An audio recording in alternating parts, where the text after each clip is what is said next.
Good afternoon. Welcome to the Mike Janocik Show. And again, with me in the co-pilot seat today, we got to announce this because our guests are getting confused. I'm Mike. The voice over here is Mike, and Vince is to my left. I'm Vince, and no, you may not weigh in on the Mike Janocik Show. Why not? Well, because we have important things to talk about, and you just get in the way. This is a name only. I'm the moderator. All right, we got a lot going on, and in fact, it's been great because I think we booked our first segment a couple of weeks ago, and we have some developing news in the Kentucky legislature that we're going to talk with Representative David Floyd on the second part of the program. But with us again today, they've been on before. I consider them friends, and I hope they do likewise with me because they were kind enough to invite me to come and help them at CPAC last year. We have Heather Beaudoin and Marc Hyden, both of which are with a fabulous group. In fact, I encourage people to look them up.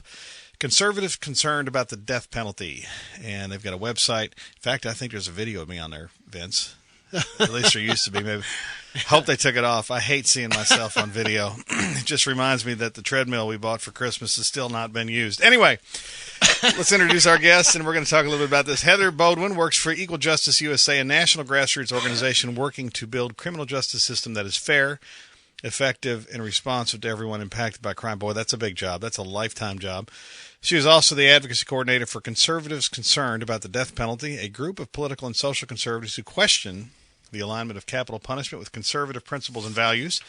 And we also have with us Marc Hyden, and he's the National Advocacy Group coordinator with Conservatives Concerned About the Death Penalty, and he was with the National Rifle Association. That's kind of interesting. We'll ask him about that, where he served as a campaign field representative in the state of Florida.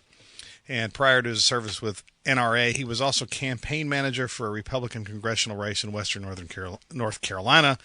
And he has served the legislative liaison public affairs specialist with the Georgia Emergency Management Agency, Homeland Security, and as the legislative aide to Georgia State President pro tempore. So we have with us Heather Beaudoin and Marc Hyden. Are you guys with us? Did we get you? Hey, Mike. Yeah, we're here, and I really appreciate you having us back on. And to answer a couple of your questions, I definitely consider you a friend, and unfortunately, that video is still on our website. Bummer. Well, I have is a this lawyer. Somebody that doesn't know you very well? It is, but we're going to serve together. We're going to be in Lexington at the UK.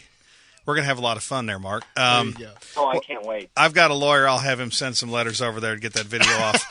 All right, so let's start more generally speaking. Again, it's been a while since we've had you on the program, and I understand CPAC is. I don't work up. for free. I'm sorry to interrupt you. I know. Okay. I know what your rates are. So let's start. First off, are we going to be at CPAC again this year? I know I can't attend because I've got the National Right to Life Convention thing I'm dealing with here, and I appreciate the invite again, but I won't be able to attend. But I guess you guys are going to be there in force? Yes, we will be at CPAC once again, and as you know, you were actually a major part. You were too modest earlier when you were talking about your experience with going with us to CPAC. You were a major force in making that very successful, and you can talk to some of the success we've had there, and that's what we're seeing nationally. So we're coming back 1 year later, and we're seeing that in the 1 year since we've been there, that the national narrative is changing, and conservatives across the spectrum are starting to come out against the death penalty. And what am I, chopped liver?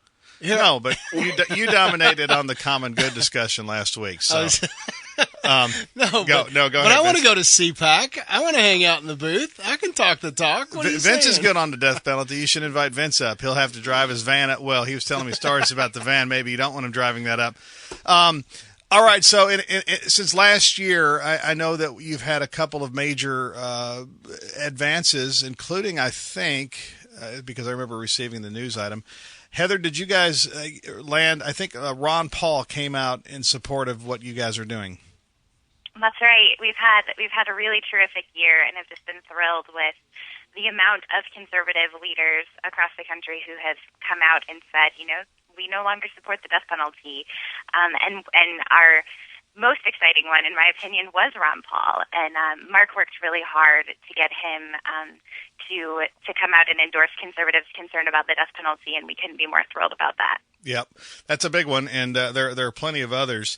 And I'm so glad, as I talked about last year, I thought the whole group was very well received at CPAC, and I think that we're going to see more and more of that. And in fact, we're going to have on Representative David Floyd on the second part of the segment because he's introduced a bill here in Kentucky. He is the chief co-sponsor. He is definitely considered a conservative. In fact, he earned the title from our very liberal Courier-Journal newspaper, the enemy of the state, a few years back. So the fact that David Floyd is sponsoring legislation to abolish the death penalty in Kentucky as a Republican conservative is pretty, I think, important and pretty newsworthy. Marc. Absolutely. I've been able to talk with Representative Floyd a couple times and been able to work with him. And what he's doing really shows what the death penalty really is. It shouldn't be surprising that conservatives are coming out against the death penalty because capital punishment offends the very core principles of conservatism. It risks innocent life. And, Mike, you and I are both pro-life conservatives, and we can't stand for that. I'm also a fiscal conservative, but the death penalty costs far more than its alternatives, and I believe David Floyd said, and he said very well, that it gives the mistake-prone government far too much power, and we should be very concerned about this. But what you're seeing with House Bill 330 that Representative Floyd is sponsoring, and also the Senate Bill 77 from Senator Neal, is there's agreement from the left and the right on this, and I think there's something beautiful about that when both the left and the right can come together and agree on something. And it's something you don't see because in politics, especially in today's day and age, that kind of bipartisanship is really considered taboo.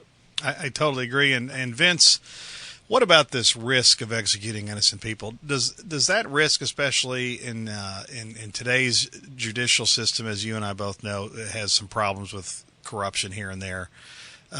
Is it proportionate enough that we ought to be opposed to this just because we my goodness, through bloodless means? I mean, what we're finding out, the procedures, the evidence available changes as technology advances. But what we're finding is an awful lot of people that we've put in prison for crimes weren't even possibly there. DNA evidence, and there are other things. But we're often wrong, but never uncertain, right? Exactly. And the risk, the Holy Father says in Evangelium Vitae that it's not licit to resort to executing someone unless it's necessary to protect society, and the chances of being wrong are the least of our worries. The morality of actually killing people as a society, that ought to be pretty high up on the radar screen. And well, I definitely think that's the case, which is interesting to me, Marc, because I didn't, quote, change on this issue. I mean, I've been a conservative the better part of my adult life, and I've always thought that if we're going to be limited government conservatives because of all the issues we regard as problematic in big government, I don't know why so many conservatives, although I think it's a dwindling number now, thank God, but I think it's been odd that it's been conservatives who generally believe in the unlimited recourse to capital punishment. I was baffled by the leadership in the House in Kentucky, the Kentucky legislature, saying that they wanted the death penalty. They're big advocates, not going to get rid of it. What was that? I didn't. Did they? Is that the that Democrat? was what's the guy's name who leads in the House? Speaker Stumbo. Stumbo on the news last night was saying that we are not going to ban the death penalty. Well, interesting. But Marc, what about that? I mean, how does that argument play with other folks around the country who say they're conservative? And I know that Ron Paul is maybe, I guess, more of a libertarian, but still the same principle here applies. How can we be for limited government, but then in this one case we are not? Well, first I'd like to say I believe it was Ronald Reagan that said libertarianism is at the core of conservatism. So I'm not sure if I would label Ron Paul necessarily a libertarian. He does have a lot of conservative policies that he supports, and I was able to find out a lot about him, obviously, from this process, and he has numerous issues with the death penalty. I mean, it disproportionately affects people of color and those that live in poverty. And you don't hear a whole lot of conservatives, at least before he said that, coming out and saying that. So it's good that he's bringing that to the table. Yeah. And, Mike, perhaps I'm not as good of a man as you, because I actually used to support the death penalty, so I can speak to this. I've had an evolution. I really, as a Southern conservative, I mean, by George, I really wanted to support the death penalty because I thought that was the kind of strict justice that kept our streets safe and served what people deserve. But you know what? I looked up, I did a little bit of research on Kentucky and what kind of waste is going on there. And it's you had to do research? 1976. Since 1976, Kentucky spent more than $100 million just to maintain the death penalty program. And what did you get for that $100 million? You executed 3 people. But in that same span, 9 people were wrongly convicted and had to be released. I mean, this is a program that's not working, at least the way it's supposed to be. And I think we need to take a step back and reconsider whether this is a program that Kentuckians can get behind. That's funny. You said we executed 3 people, but 9 people were wrongly convicted. We don't know if those 3 people were rightly or wrongly convicted. So I don't mean to raise a doubt there, but most of the people who are executed, no one ever goes back to see if it was right or wrong. So we'll never know. No, that's right. That's right. Well, the state usually doesn't like to admit when it makes mistakes. So going back to do that doesn't make much sense for them. It's not in their best interest. Absolutely. Now, Heather, this has to be a question you get. Let's just talk about Kentucky here. I'll ask the question. So, all right, fine. Maybe I can be with you guys. But what's the big deal here? We've only executed 3 people in our entire history. Is it really worth all this effort? Why do we have to do this?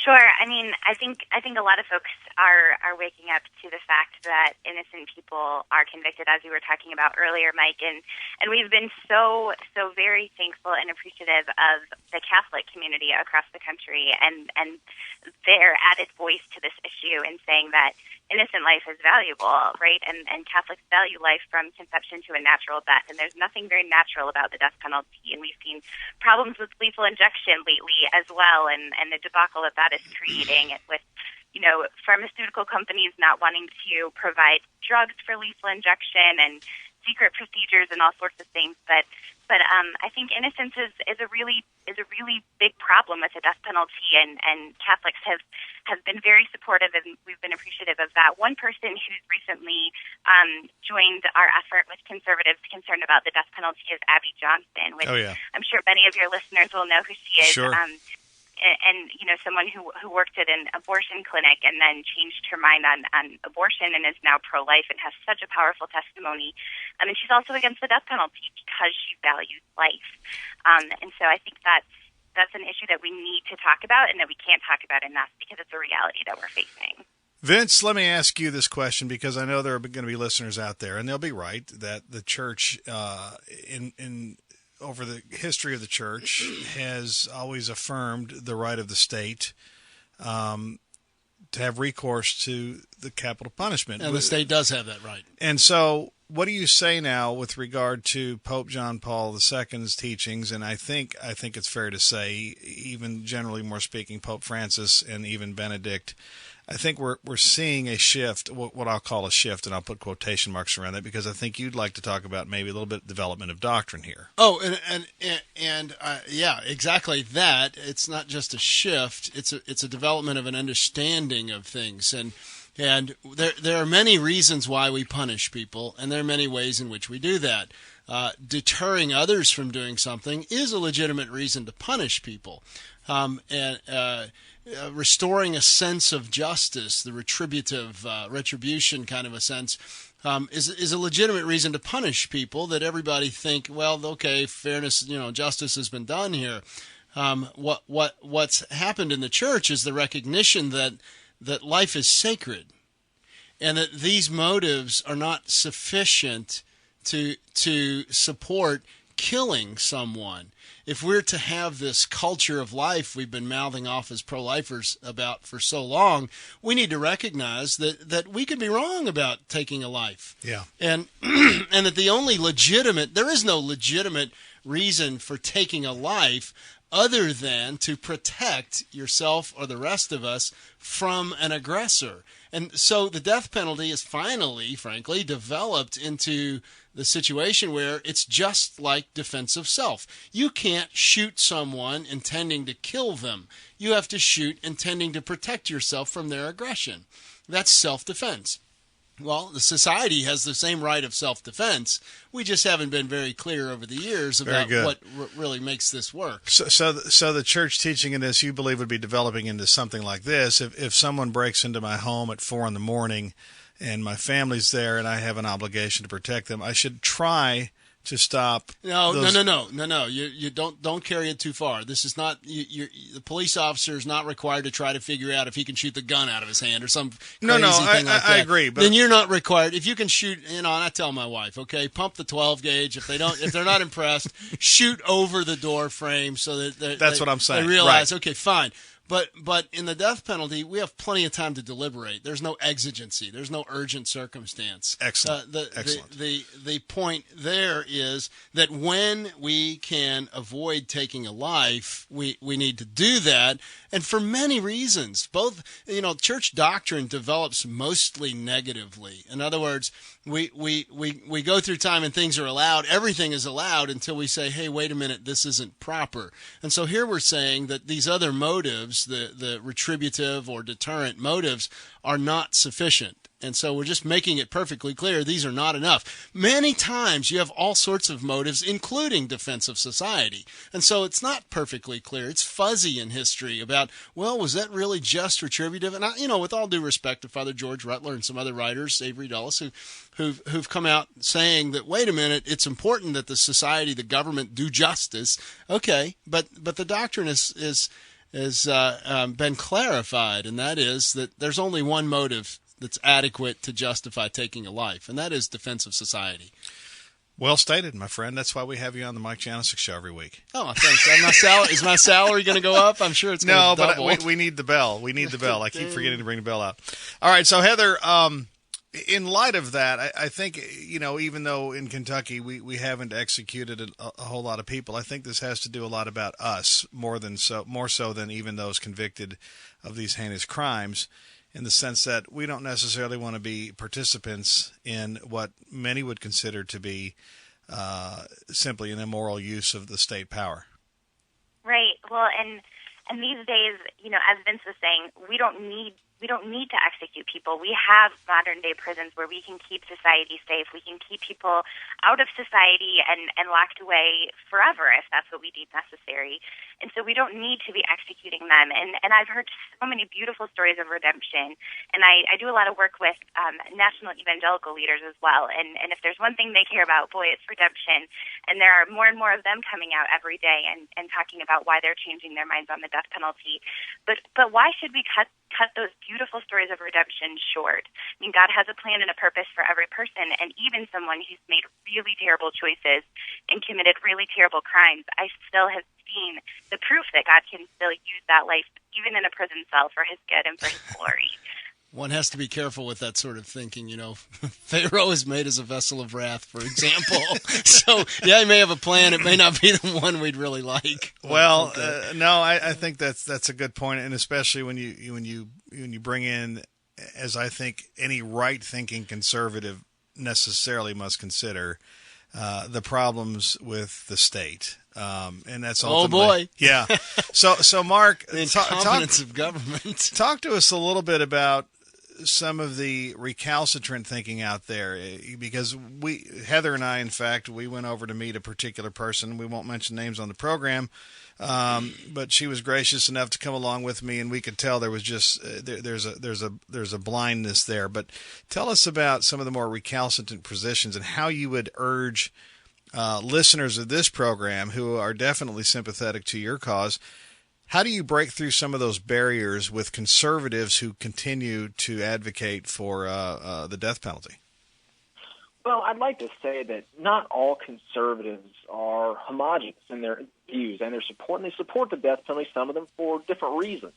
But for me, I usually give policies what I call the conservative litmus test. Is it pro-life? Is it fiscally responsible? And is it limited government? Because that's what most conservatives are worried about, that in addition to it being constitutional. So that's usually what I talk about. Now, if there's one thing that Mike and Vince, you guys know about conservatives, is they don't have a whole lot of trust, a whole lot of faith in government. So I try to ask them, if you don't trust the government to efficiently run the DMV or properly deliver a piece of mail, why on earth would you trust them to administer this program? I mean, it doesn't make much sense. And if you are serious, and if you're principled about your fiscal responsibility and fiscal conservatism, this is not a program for you. I mean, I think that's obvious, and the dollars and cents are plain to see. So there's lots of reasons to oppose the death penalty, and if you may support it, if you just support policies that support some sort of revenge that you prefer, but it's hard to argue with that. If you want to argue about facts and the philosophy of conservatism, I think it's indefensible.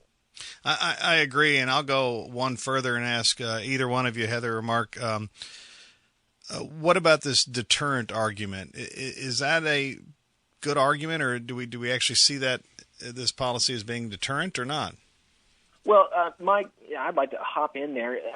There's been several studies that have been done that have shown that there's no positive correlation between deterrence and the death penalty. And I don't know why people would think that it would deter something, because if you are convicted, there's a possibility you might get executed 30, 40 years later. So I don't know why that would cause you to. But if it did deter a crime, wouldn't Texas, the state that uses it the most, year after year after year, finally have the lowest murder rate? Well, they don't. In fact, they're not even remotely close. Yeah. Wow. Yeah, well, I didn't know. Come that. on, That's grab the hood. If we were going to be deterred by the 20-year plan, why wouldn't we be deterred by a simple arrest? Okay. Exactly. So that doesn't work. Well, tell us, Heather, a little bit more about the group, when it was founded, how people can take a look at the website and so forth, and speak broadly about how this whole thing came to be. What made Equal Justice decide, hey, there might be some support among our conservative friends on this issue? Sure. Well, actually, the group did not start as a national group. It started in Montana, and I had the privilege of being a part of that a few years ago when I was working for the Montana Abolition Coalition. And there were several conservatives. One of them was someone that you met, Mike, at CPAC. His name is Roy Brown, and he was the Republican House Majority Leader in Montana and also the gubernatorial candidate there. Very well-respected Republican in the state of Montana. And he was one who really helped us to get this group off the ground. There were, conservatives who wanted space to be able to talk about their concerns with the death penalty, and there wasn't really a space to do that. So a group came together. We started dialoguing about the issue, and it was very successful because, let's be honest, even if you support the death penalty, we should all be really concerned about the problems that exist within the death penalty system. And so we were able to really gain some traction, and then decided that we should launch this national group because there's a need for it on the national stage as well. And so we had our launch at CPAC last year, and as Mark said, we're so appreciative that you were a part of that. And it's been sort of a whirlwind of excitement ever since, in my opinion.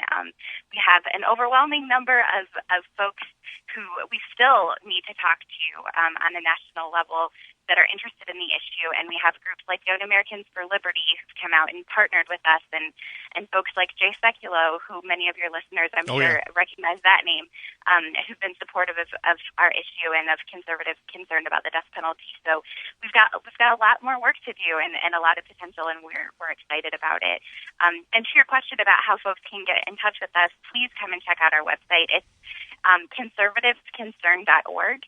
And check us out and see what other conservatives are saying about the death penalty, and get in touch with us. We'd love to hear what you have to say about the issue as well. It's a really, really good website. Well done. And it's not overwhelmed with information, which is what I like about it, that you get right to the arguments and do it in a very concise way. Now, Mark, over the last, I would say probably as much as 10 to 15 years ago when I started getting active in politics, this issue seemed to be almost a litmus test for whether or not you were a quote-unquote true conservative. I don't sense that's the case now. I think this is an issue where people are given quite a bit of latitude here. Would you think that's a fair assessment? I think for the most part you're correct. I mean, I'm reminded by Rick Perry recently saying, well, if Washington doesn't have the death penalty, you should come live in Texas because we like killing people. And I don't know if that's what you want on your Chamber of Commerce or your tourism, but I don't think that conservatives are like that anymore because we're in real life. I mean, an innocent life can be killed through this, so we are worried about that. And I'd also, I'd like to always end with a compliment if all possible. I'm a Protestant, so a Protestant complimenting a Catholic, that should mean a lot to you. We can beep it out, Mark. Don't worry. We can take it off the program now. conservative Catholics are the ones that really blaze the trail for the rest of us. Richard Viguerie is a Catholic who opposed the death penalty, and for the longest time he was kind of the lone voice crying out in the wilderness about this. But he's been joined by people like Brent Bozell and Michael Steele, the former RNC chairman. And these are some bona fide conservative Catholics, and from what they've done, what you've done, Mike, has blazed the trail. So other conservatives. Well, I want you all to contact the president of the USCCB and tell him that we rock. We do rock over here. Well, I don't know about blazing the trail. I know I enjoyed the crab cakes, but I